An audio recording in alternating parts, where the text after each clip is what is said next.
All right, Doug, you want to be real about stuff? Yes, please. One of my biggest problems with your God Yeah? is that if he's so good, why is there so much suffering in the world? I mean, you look around, like homeless people, you know, millions of kids dying in Africa from lack of food, you know, like oppressive governments. Like, how can a good God that's so good allow any of that? It's a great question.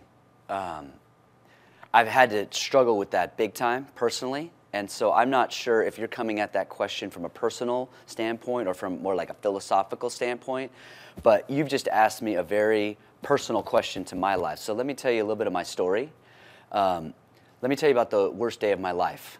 My father-in-law is in the passenger seat of our beat-up Honda, and we're driving down the freeway, and he's got pneumonia, and my wife's in the back seat holding him, and we're driving down the freeway, and he starts slamming his hand against the window and in pain. And so I just floor it, and we get to the hospital as fast as we can. And as we get off the off-ramp, his head collapses against the window. Sandy's holding him. I'm running red lights. We pull up to the emergency room. They rush him in, and they let us see his body like 20 minutes later. We go into this side room, and there it is, his body. He's dead. Me, my wife, him, and I just bawl my eyes out. So why did God let that happen?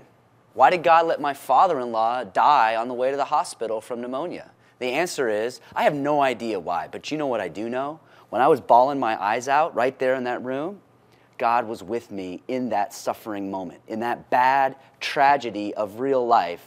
God was comforting me right there. So what can I say to you? I don't know why bad stuff happens to you. I don't know why bad stuff happens to me, but what I want to know, what I do know is that God is with me, and I need a compassionate God with me when life turns sour. Because the truth is that you're going to suffer, I'm going to suffer, and the only real decision we have is, do we want God to suffer with us, or do we want to do that alone? Wouldn't you rather have a compassionate God be with you when things turn south, or you want to go that alone? What do you think? I mean, tell me about something bad that's happened to you. That's what's happened to me. How about you? Yeah, I mean, of course we would want a God to be with us when bad things happen. Okay, well, let's take it from there. Why don't we say, God, I would like you to be with me in my suffering. Why don't you give God permission? Say, you know what, God, I don't know if you exist or not, but if you're out there, I would like to have that comfort and compassion when I go through hard times. That's a risk. Would you be willing to take that risk? I don't know. Okay. Sometimes I ask my friends if they'd let me put my hand on their shoulder and just pray the touch of God. Would you be willing to let me just put my hand on your shoulder and pray and let you have an experience of the touch of God? I realize it's a little bit weird to do it, but that's how God shows up. What do you think?